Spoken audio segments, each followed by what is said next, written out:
Good evening, everyone. My name is John Davies, and I'm the event coordinator here at McNally Robinson Booksellers. Before we begin, I would like to acknowledge that McNally Robinson is located here in Treaty 1 territory. That's the traditional territory of the Anishinaabe, Cree, Oji-Cree, Dakota, and Dene peoples, and the homeland of the Métis Nation. In addition, McNally Robinson Booksellers itself rests on the land once occupied by the Métis community of Roostertown. I'm particularly delighted to welcome you all here tonight to our first book launch of 2023. And what better way to celebrate that than with the Winnipeg launch of Michael Decter's debut novel, Shadow Life.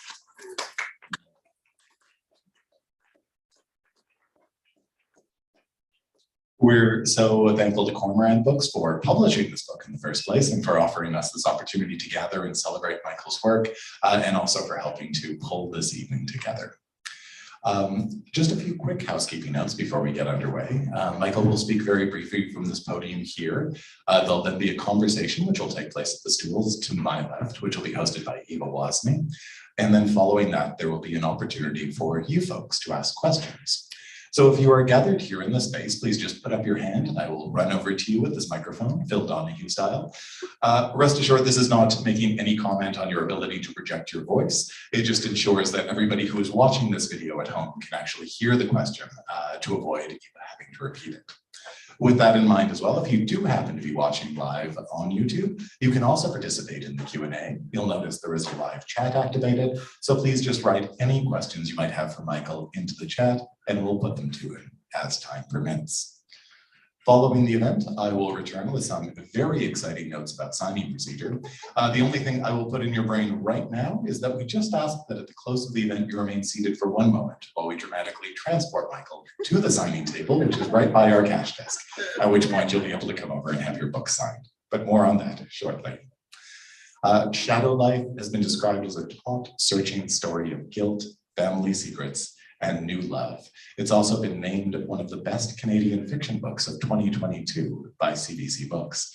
So we're particularly pleased to not only be here to hear a little bit more about the book, but also for Michael to tell us a little bit more about the process behind the book as well. A Harvard University graduate, Michael Decter was awarded the Queen's Jubilee Medal in 2017 and the Order of Canada in 2004. He has written 3 nonfiction books on healthcare, 3 on investment, a memoir, and Tales from the Back Room, a collection of political stories that was launched here in this space a few years ago. Decter has also written about health and healthcare for the Literary Review of Canada, contributed op-ed pieces to the Toronto Star and the Globe and Mail, and for several years, he wrote a column for Osprey magazine, or Media rather. Born and raised in Winnipeg, Decter now lives in Toronto, Ontario. Your host, Eva Wasney, is an award-winning journalist born and raised here in Winnipeg. She writes about creativity in its many forms, and as a food, arts, and life reporter with the Winnipeg Free Press, she is also the mind behind their incredible recipe collection, Homemade, which came out just last year and was launched in this very spot. So we're switching things around a little bit and putting Michael on the hot seat with Eva as the interrogator this evening. When Eva isn't hunched over a keyboard writing to deadline, she can be found exploring the outdoors and making haphazard recipe substitutions in the kitchen. But she is here with us tonight.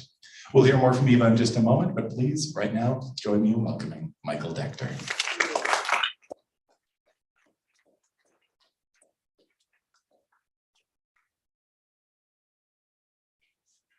Thank you all for coming. It's such a delight to look around this space and see so many familiar faces from different phases of my life. And it's wonderful to be back in Winnipeg. And I should just note, John mentioned Tales from the Back Room. I think that was a dozen years ago, and I think it was John's first event. So he has done, by my count, not hundreds, but probably a few thousand events since, and it's so wonderful to be back. That was actually the last book I wrote before this one. What would I say about the writing of it? It took a long time. I started this book probably a decade ago, and it was originally called 1952, and it was an exploration of the year I was born. And then it morphed into something called Broken Moorings, and then the publisher changed the name twice, and eventually to Shadow Life. But what it was missing for a very long time was a dramatic start. I had this character that I, wanted to move through a whole set of experiences, adventures, decisions. But first I had to have this character knocked loose from his moorings. And in the original draft, I had him working at Toronto City Hall, and there was a leasing scandal, and though he wasn't implicated in any direct way, he felt he should resign out of honor because it had happened on his watch. And when I thought that was a good way to start it, the people of Toronto elected Rob Ford as mayor. And then it dawned on me that probably no one was going to resign out of something happening on their watch or shame.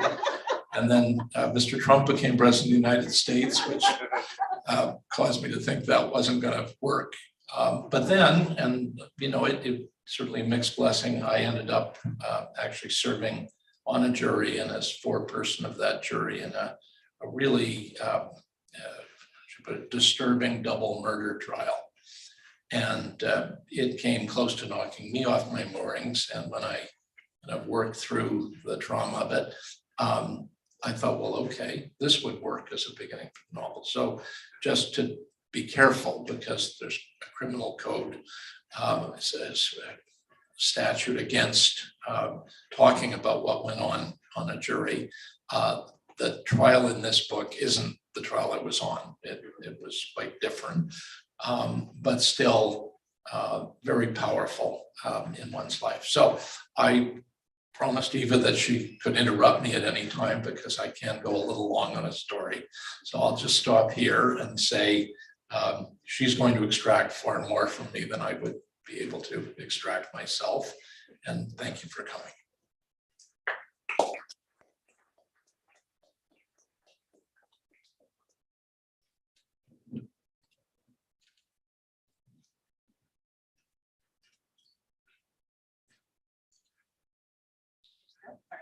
Thank you for having me. Thank you for inviting me to host. I've really enjoyed reading your novel. Excited to learn a little bit more about the process. So maybe we can start there. As John mentioned, this isn't the first book you've written, but it is the first fiction book that you've written. So I'm curious to hear a little bit about what the difference was in the process and what was kind of more challenging, or how did it differ for you? Well, I actually thought it would be easier because I had this idea that it's fiction, you could just make things up. And while that turns out to be a little bit true, there are a whole lot of other considerations. So it didn't become as apparent until I got into the edit process. When you're editing a nonfiction book, the editing is largely about being challenged on the facts. So if you're writing about healthcare, justify this number, justify this idea you've had. So I was used to an editorial process that was combative, but based on facts. And there wasn't much concern about concepts like the arc of the narrative, because people were reading through a nonfiction book. What I found writing a novel was it's a story, but it's really a collection of stories. They have to work together. I mean, you need to have them take the reader somewhere, and you have to start it. And that was, I think, the first moment when Mark Cote, who did a fabulous job as an editor on the book, is also the publisher of Cormorant, but he called me, he talked to my agent. She sent it out to one publisher. I wanted her to send all of them, but she said, no, I think I've got someone would be interested. So in our first conversation, he said, look, I made some notes on the way through. So I want to make you an offer, which you're probably going to accept. I said, well, I am going to accept it. I was really quite worried that no one would want to publish it, but I didn't say that out loud. And the first thing he said was, you have the trial in chapter 5. That's where this book has to start with Matthew reading the verdict in the trial. And the minute he said it, I knew it was exactly right. So the real difference that I found was you have to think about a lot of other things. You don't have to think about character development in nonfiction. You don't have to think about the arc of the narrative, which I used to joke with Helen about, like the Ark of the Covenant, but different. And you have to be very conscious of keeping it moving. So there were a lot of digressions that came out in the edit process where I would go off on some tangent and then I'd get it back with lines through it. And on part of it, because there were some edits in the chapter I really liked near the end, the storm and all of that. And I remember calling Mark and saying, this is some of my favorite stuff. Why are you cutting it? He said, it is really good, but it's about pace, and pace has to speed up towards the end to have it work. So yeah, I'm cutting out some of your favorite stuff. And then the other thing was you have to pay for permissions. And so I'd used a good chunk of Gordon Lightfoot's, one of his songs, and Mark wrote, it would be too expensive to get permission. So editors can be so helpful, but it is tough to kind of let go of that creative vision that you've had and kind of the things that you hold close in your own story, for sure. You mentioned a little bit about character development and talked a bit about how the book started as 1952, an exploration of your own birth year. And this book is a bit autobiographical in ways. There's a lot of similarities between your life in politics and as a book lover and things like that. Why did you want to include those elements in the character of Matthew? Well, I think you draw on your experience. There's a wonderful quote about childhood being the bank of that one draws on as a novelist, and John le Carré attributed it to Graham Greene, but there is no evidence that Graham Greene ever said it. But it rings true. So what do you draw on? You draw on your own experiences, your life experiences. But if you really, know me well enough, you'll know that, yes, I spent time in the Manitoba government, spent time in the Ontario government. I never worked at City Hall in Toronto. So, and the trial that I was on was a very rough trial, but it wasn't a hung jury. We did convict one of the two defendants of 2 counts of first-degree murder. So I would say there's 3 things in the book. There's parts of my life that I've kind of borrowed. There are things that I've known about secondhand. I had a younger brother who worked at Toronto City Hall for many years. He would tell me stories. Some of that is incorporated. And then there are things that are just made up out of whole cloth or imagination. And it's hard not to let your own life seep in. And for those of you who are worried, because I have had some worried emails, I don't drink as much scotch as Matthew. I don't actually drink very much scotch anymore at all, although a couple of people have offered to buy me a scotch and I'll tell them which bits are true and which bits are made up. So. And speaking a little bit about personal experiences and things like that and how they've led to some inspiration in this book, there's a lot of locations that seem to come from your own experience as well, specifically kind of the cottage areas in West Hawk and Georgian Bay. So if you could talk a little bit more about those locations specifically and kind of your experiences with lake life, your past with lake life and what they do to the narrative. Yes. Well, my mother, who many people in the room knew, and my youngest sister, Rebecca, who's here, would know that pretty much we spent our summers at West Hawk Lake. My mother would drive us there in a station wagon. My father would visit when he wasn't doing surgery, but we spent 2 months of each summer when I was growing up the cottage at West Hawk Lake, and that was a very powerful experience for me. It was where I learned to sail a boat, run a motorboat, swim. I wasn't the best swimmer in the family. That was my sister Anne, but it was very powerful and created a bond with our mother, who was often there with us, and some of the us were quite young when they first went. And then later, when I moved to Toronto, it became clear to me that I just couldn't get back to West Hawk Lake easily. Although I eventually bought a cottage on Georgian Bay, and to some degree recreated that sense of getting away from the city, and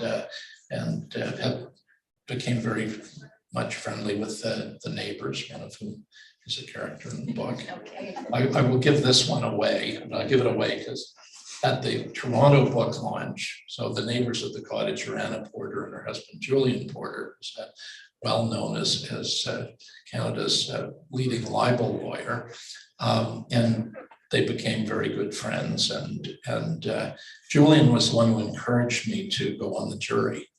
When I got my summons, I sat down with him at the cottage and we had a scotch. And he said, "You have to do this. It'll be fascinating. This will be one of the most interesting things you do." And I said, "Well, have you ever done it?" And he said, "No, Judge, lawyers aren't allowed to serve on juries, but I can be your counsel." So anyway, as I was going through this whole traumatic experience, Julian was quite keen about it all. And he kept me kind of keener than I would have been otherwise, at being locked up and watching people being shot, which wasn't as much fun as it is on television. And took some time to recover from. But I put him in the book, and I gave him the name Harris. And it was at the Toronto book launch that his wife Anna came over and she said, "I guess you know Julian's middle name is Harris." And I said, "No, I didn't know that. It's not much of a disguise," she said. That's amazing. That was a little embarrassing, but I think pretty recognizable, and not unhappy. I mean, I think his daughter said that when he read the bit about holding the boat in the storm and his sinewy legs, Julian's now 86, I think. He was showing off his sinewy legs for a couple of weeks. They weren't as pleased as he was. But he enjoyed the tribute. He did, yes. And well earned. Yeah. And yes. So, and then there are other names changed for a variety of reasons. Although my two children, Riel wasn't, I have a son, Riel, named for Louis Riel, and in the book, he becomes Gabrielle. He said, "Pops, that's only 3 letters. That's not much of a disguise." But you do borrow these things. I think even if you don't intend to, they sometimes just work their way in. Yeah. But absolutely. And I'm curious, did you do any writing at the cottage in Georgian Bay? yes, yeah, there's a screen porch, which is my favorite writing room. And I did a good deal of writing there. And my favorite time to write is Sunday morning, sometimes Saturday morning. It hasn't been a bad week, but you have to get to a certain place of kind of calm and then get your head back into it, because it's particularly as it gets more elaborate and longer. But you also asked about place. I did visit Dublin a number of times, and it was interesting. It didn't start out being about the novel, but my mother died at quite a young age. She was 61, so a long time ago. But her twin sister, my Aunt Kay, lived to be 93. And so I started visiting Dublin and to see my aunt, who wasn't an identical twin, but had exactly the same voice. So if I was with Kay and I closed my eyes, it was as though it was my mother speaking. And I became quite close to her son, James, who was the oldest of the Irish cousins. And so I did things like tour the Irish Parliament and go to a Yeats exhibit. And, so there's some of that is drawn from those travels.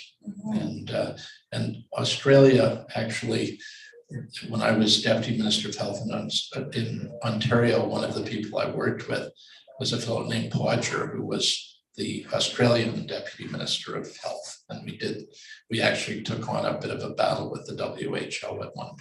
So I thought I'd throw the name in. Yeah, give them a little nod. Yes. And it's interesting because I was going to ask you about all of the different places that Matthew goes in this search to kind of find more information about his family.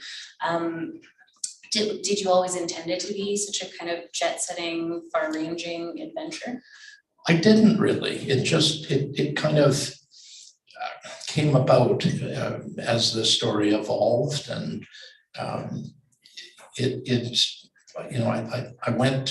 I took Matthew to places I'd been, so I had some familiarity, but I think there was also a sense of trying to convey a search and a journey, and that it wasn't easy for him to find his way through to what had actually happened.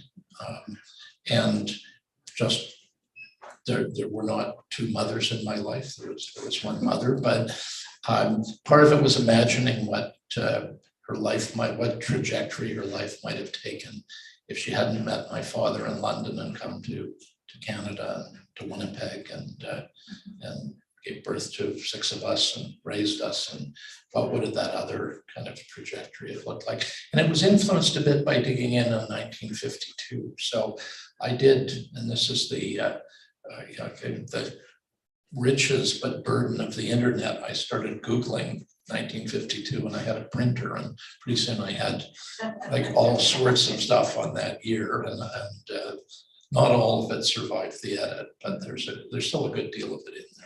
Certainly lots of Easter eggs throughout. It was a pivotal year. I mean, it was really the Cold War. World War II was over. Things were starting to come back, but then, the not only the atomic bomb, but then the hydrogen bomb and the whole kind of Cold War emerging. So it was a fault line year. Mm-hmm. And you mentioned your mother, Una, and you've credited her and your father, Percy, for kind of your storytelling knack. And you mentioned that several other members of your family are also writers and have penned their own novels. So tell me about them and what they were like and what kind of stories they told. Well, my mother grew up in Ireland. She was one of 3 daughters, and 2 of them twins, and she was the only one in her generation that left Ireland, and there's only one in the next generation, my generation. One of my cousins, Claire, left Ireland. It's an interesting story. Went to British Film Institute, ended up being recruited by Steven Spielberg to work at DreamWorks, and has a huge reputation and resume for doing animation, leading things like Madagascar and a whole series of films. But most intriguingly, she's married to an actor named Wayne Knight, who was Newman on Seinfeld, which is quite interesting. And they live in LA, and so my mother told stories that were delightful, but I guess growing up, I was always not sure of how real they were. So one thing she used to say when we get into Irish history was, well, yes, the Civil War started when your cousin Ginger was kidnapped.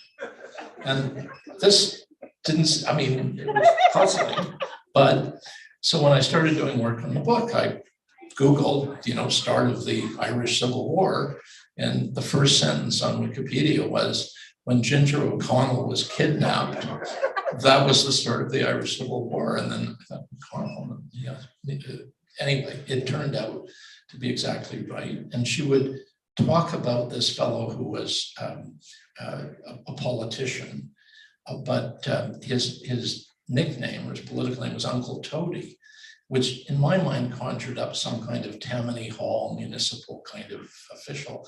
But it turned out he was one of the leading politicians in Ireland for about 40 years, which I didn't know until my mother sent me his obituary. He died when I was, think away at college, and I was on the front page of the Irish Times, and I think also one of the London papers. So her stories were deeply rooted in her Irish experience.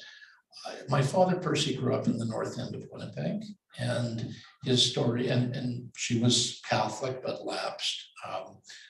I was lapsed always sounds too gentle.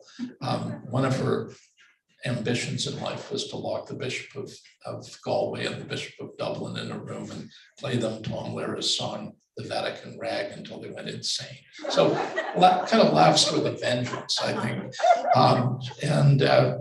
My father the stories were more about, it was, I tried this and Helen didn't immediately respond to Damon Runyon and Nathan Detroit, but larger than life Jewish characters.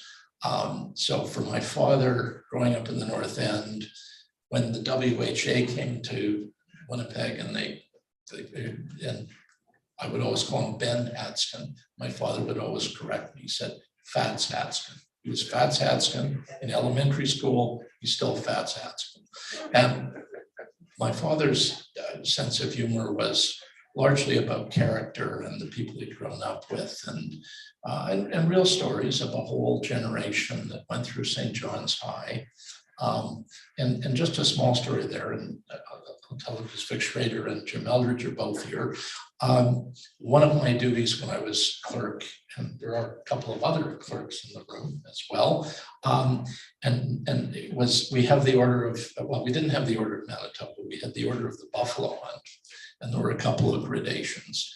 And I was approached by Eugene Costera, no longer with us, but a wonderful person, wonderful Manitoban. And Eugene said, we're having a 75th reunion of St. John's High, and we'd like to present the Order of the Buffalo Hunt to the most distinguished graduate. And I was taken aback. I said, look, there's ambassadors, there's judges, there's very senior people in this country, CEOs of major corporations. How are you possibly going to choose the most illustrious graduate of St. John's High? And Eugene said, well, no one who went to St. John's would be at all burdened by this. Obviously, it should go to Monty Hall. He's the most successful graduate of St. John's High. So we had a little special Order of the Buffalo Hunt designed with 3 doors. And Eugene presented it to Monty Hall. And I asked my father, because he went to St. John's High, and I said, who, gave him the problem? And he said, oh, Monty Hall, of course. And I thought, okay, so the North End was a lot about getting out of the North End in many, many ways for my father and that generation. And their humor was a lot about that process. Mm-hmm. And you mentioned a little bit about researching your own family. I'm curious the level of research that went into some of the historical things that are included in the book and the narrative. Well, I got very lucky on the Irish family. One of my cousins, who actually lives in England, Yvonne, took on the job of trying to do several generations, and she produced something that's about 450 pages long, and it goes back about 5 generations. So my great-grandfather was a member of the British Parliament from Northern Ireland, who was for the independence of Ireland. And then one of his 12 children was a longtime member of the Irish government. And they were McGilligans, not McCarthy's, but well, that's for history.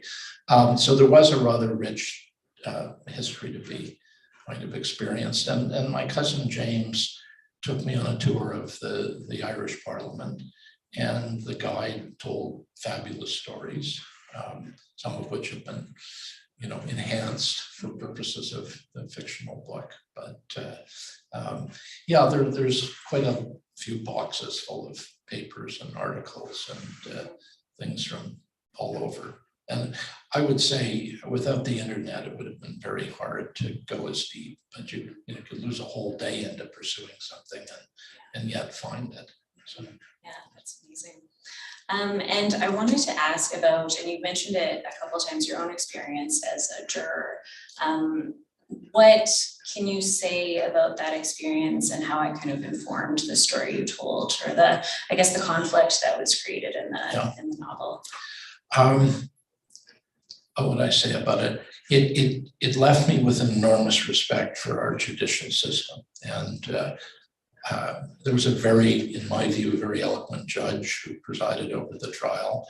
And he said right at the beginning, understand that there are two judges in this room. I'm the judge of the law, and the jury, you're the judge of the facts.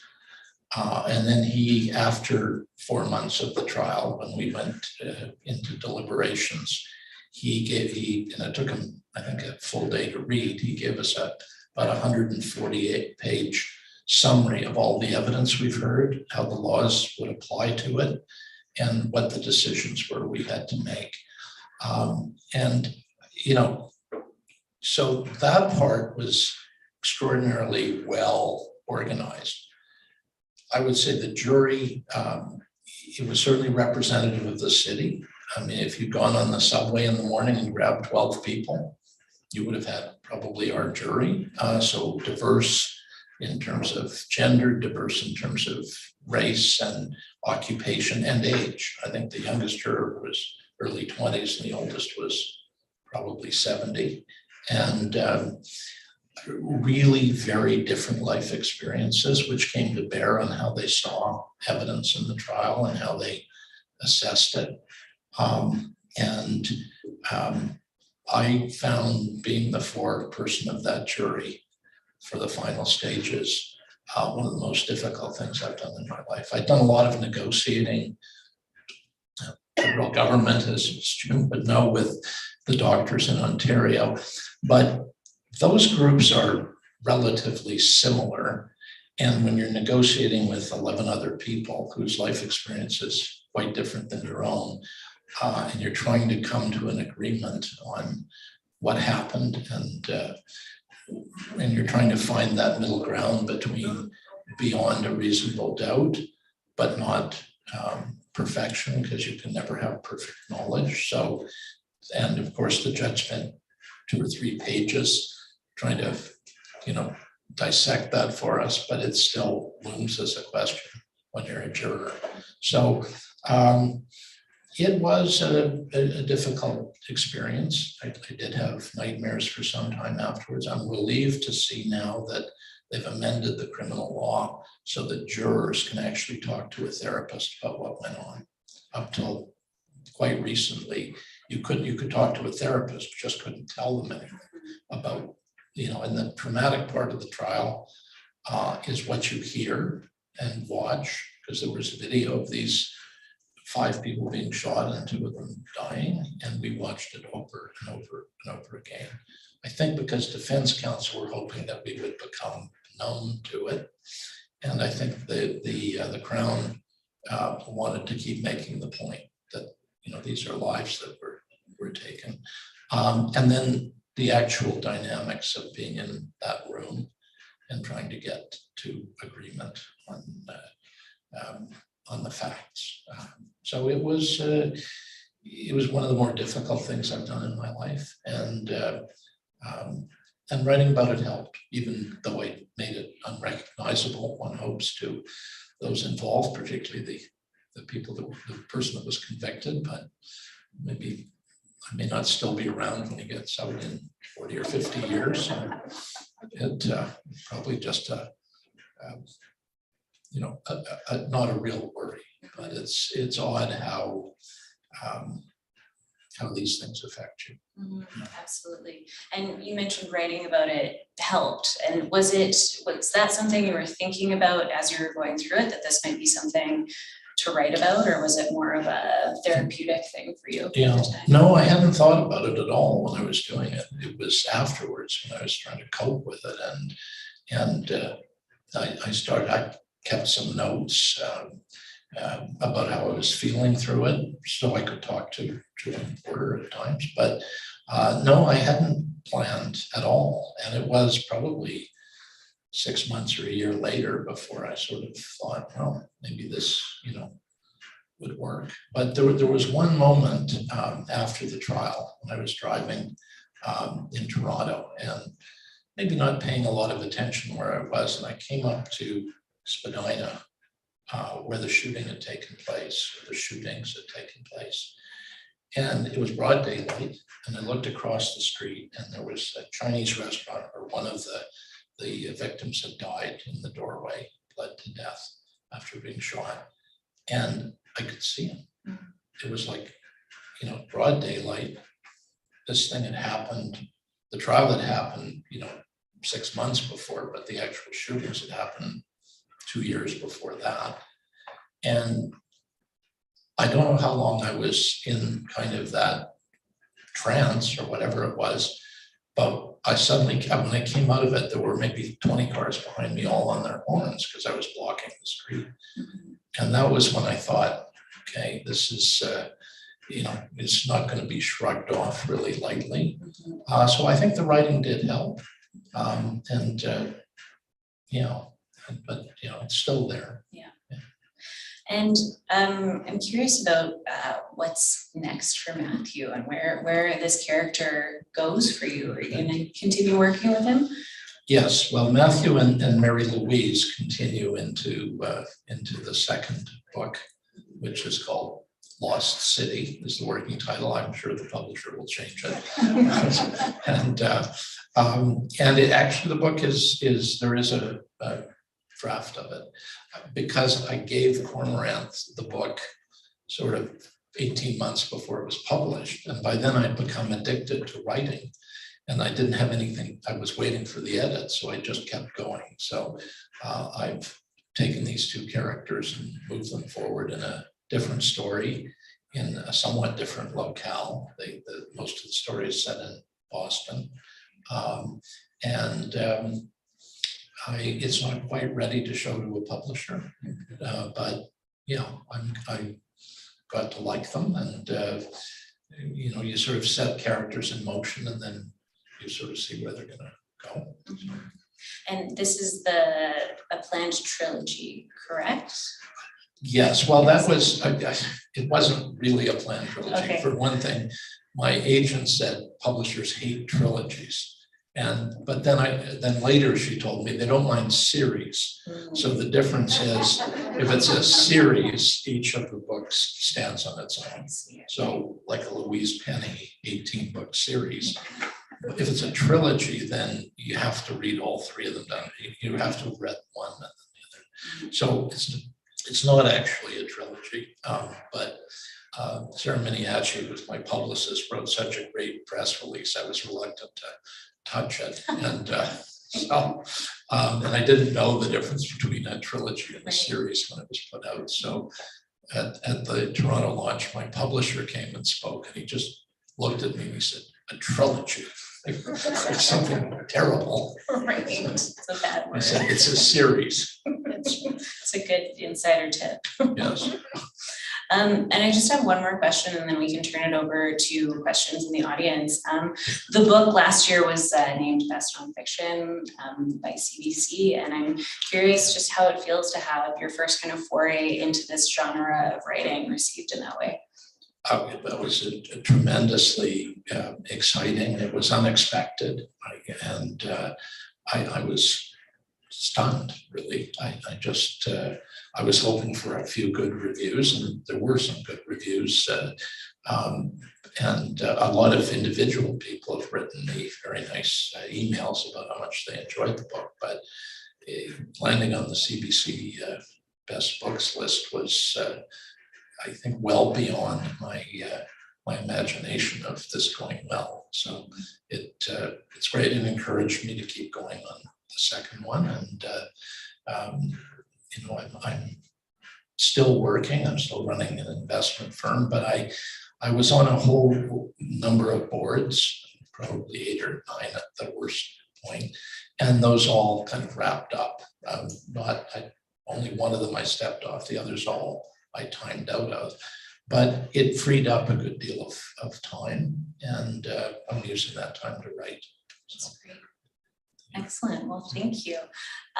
Yeah, we can turn it over to any questions in the audience, I think. And just a reminder to put up your hand if you have a question. I'll run over to you and hand the microphone or hover it in front of your face. And if you are watching live on YouTube, just write your question in the chat and we'll get to you. Were there any questions?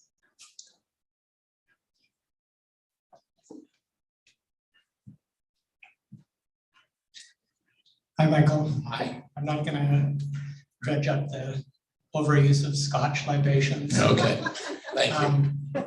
But I was interested in the theme of finding your roots or search for identity, and started thinking if there's anybody who knows who he is, where he comes from, and what he's doing, it's you. But there you are launching into this theme of going back and looking at where you came from. Can you kind of riff on that for a while and as a theme that you were working with? Yeah, well, a favorite quote of mine is from one of my favorite authors, E.L. Doctorow, who once said, every book is a response to another book. And I think to some degree I was motivated by, first my sister Anne had written a novel, which was a novel and fictional, but certainly had a good deal of the family in it. And then I wrote a memoir about my father. And I think it's when you lose your parents, not in childhood. I mean, I was 30 when my father died and 35 or 6 when my mother died. But I'm the oldest. So there's kind of a gap. You don't know, I'm now a good deal older than either of my parents were when they passed. So you're missing a role model. So you look to aunts and uncles, you look to others, but there is a little bit of uncertainty that sets in about life. Now, I think probably with age, it sets in for a lot of people who didn't lose parents early. But I think for me, I had a very busy life. I had a busy career, a couple of careers. And there's a moment when you slow down and you start to ask yourself some questions about, who you really are, and where did you come from, and not just in a literal sense, but and you become more sensitive. One recent aspect post the book, but it's going to get a little play in one of the next ones. My father's mother, Edith Rice, was born in Odessa, and my grandfather, Harry Decter, was born in Vinnytsia in the Ukraine. So these are two cities that have both been bombed and had missile attacks. And I mean, that's a connection that I wouldn't have thought of. I mean, it wasn't until the missiles started to rain down on Odessa that it felt personal. It really felt like that's some of the soil I came from. And now when it first started, I presumed, like many people, that the Ukraine wouldn't be able to hold out against the vastly superior Russian army. But Zelensky has proven to be a miracle worker in terms of leadership and in terms of rallying his country. So I raised that just to say I didn't know that was in there. I mean, it'd been so long, but my Baba Edith lived across the street for many years in an apartment block on Grand. I would come every Saturday and she would cook for me, and I would come and do her shopping, because although it doesn't look like very far, and particularly in the winter, that's a pretty cold walk. And so things come back to you when you let them. And I think to a degree with this book, although there's certainly lots of things in it that didn't happen to me or my family, it gave me a window on what might have happened. I mean, who was doing things in London the year I was born? What was the world going through? And I think that things that maybe we felt we'd put in the past, like land wars in Europe, are back. And I guess my question is, what else is back that's not so good?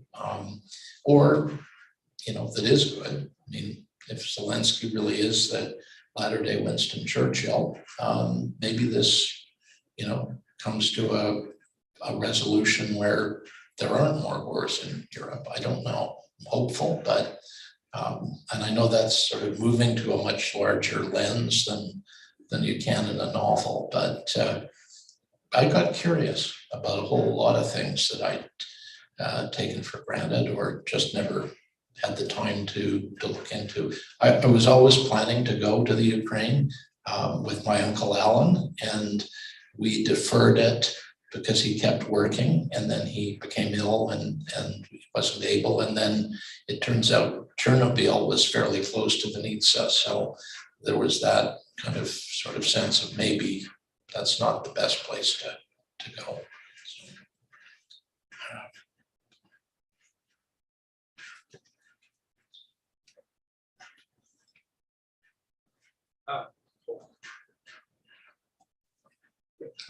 I have two questions, one for the room and one for you. As I was coming in, I kept running into people who obviously had a connection to you in your diverse life, and I would be curious, just from a kind of show of hands of people here in the room, how many people in the room have a connection to Michael Decter? Just raise your hand and tell us. Oh, there you go. It's a friends and family evening to a significant degree, and colleagues. And so, I've read, Tales from the Back Room, which very much focuses on your life and your life with your mother in politics in Winnipeg. But what effect did Winnipeg have in this new book, in Shadowlight? Does it have any? Oh, absolutely. I mean, I've lived in Toronto for 30 years, and if someone asks me where I'm from, I say Winnipeg. I mean, it doesn't leave you. And there's still Saturday mornings when I wake up and think I should go to Selkirk Avenue with my father and buy some good bread, city bread, so my most powerful memories are Winnipeg, Westlock Lake, and that life of the first, well, I went away to university for 4 years, but other than that, I lived the first almost 30 some years of my life in this city, and tremendous influence. And it, to a degree, that, and then Dublin, and trying to have a better sense of how my mother grew up and what were these stories she would tell, and finding out that they were all real. They weren't stories at all. They were memories of her family and the generation before her. So I don't think you can take the boy out of Winnipeg, but you can't take Winnipeg out of the boy or the man. And it will be there, and even though the next one may be said somewhere else, it doesn't escape that. And I drove Helen in from the airport this morning, and I was telling her who lived in the various houses we drove by. So, and it's still very vivid for me. So. Well, you lived on my street. Yes, if anyone here is on Elmore Ash, I lived on those two streets as a child, and then later on some other streets. But okay, well, there we go.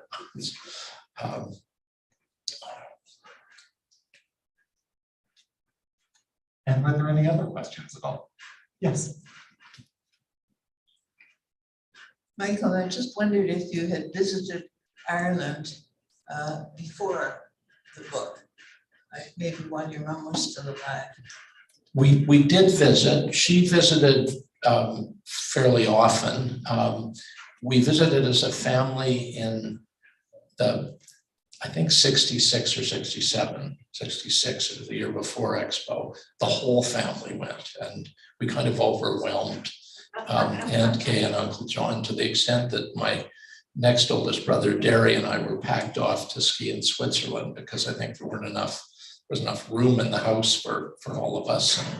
And it sticks in my memory because I would have been 14 years old and Derry would have been 11 or 12. And my father just said that we went on what he thought package tour meant that someone was looking after us.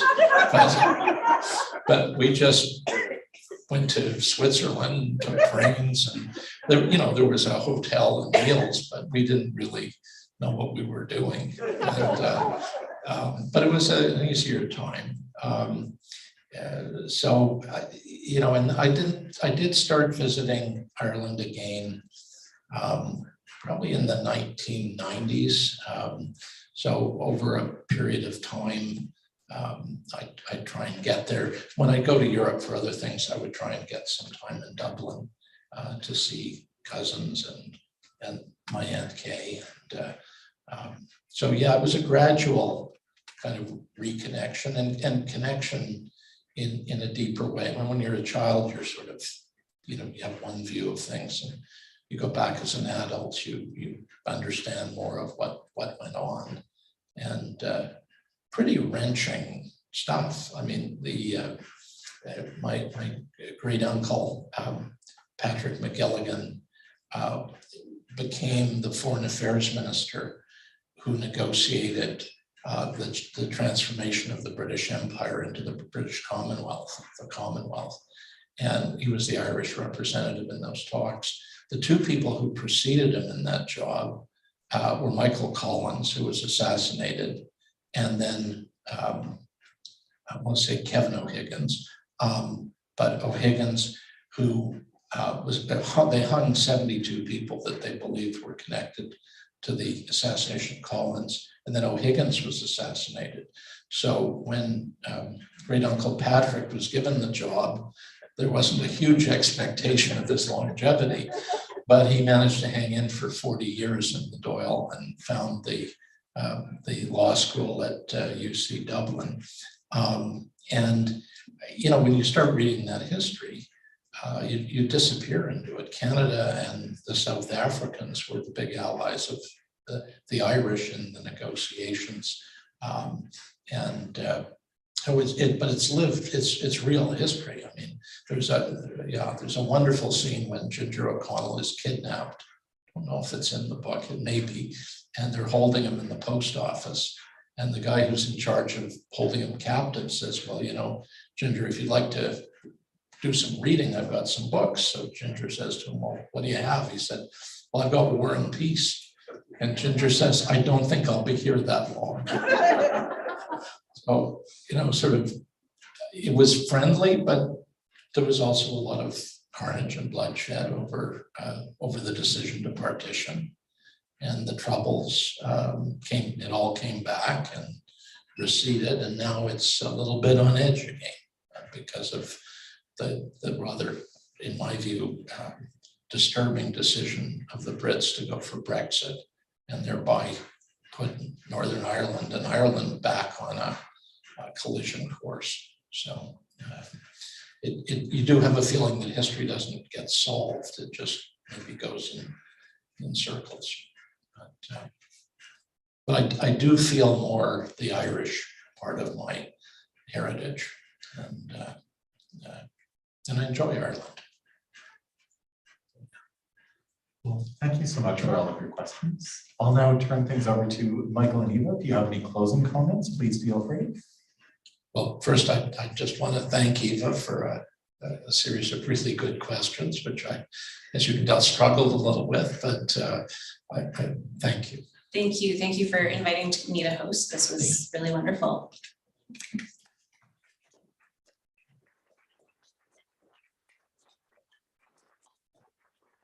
Like to be transported then. Oh, yes, indeed, in just a moment, but I do have some thrilling announcements about how people can get books signed. So yes, as mentioned, we will be transporting Michael just over to a table beside the cash desk. I'll let you know when he's all settled, and then you can wander over and have a copy of the book signed. We have copies of the book at the signing table. We also have copies of the book at the cash desk. You can get a book signed before you pay for it. Just please pay for the book at some point tonight before you leave. The book, again, is Shadow Life by Michael Decter, published by Cormorant.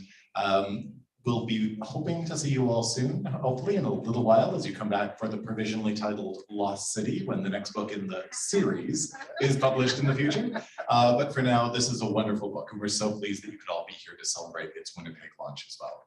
So many thanks once again to Eva Wasney, to Cormorant Books, to all of you for joining us and for your questions. And of course, I will ask you all to join me one more time in acknowledging Michael Decter. Have a wonderful evening.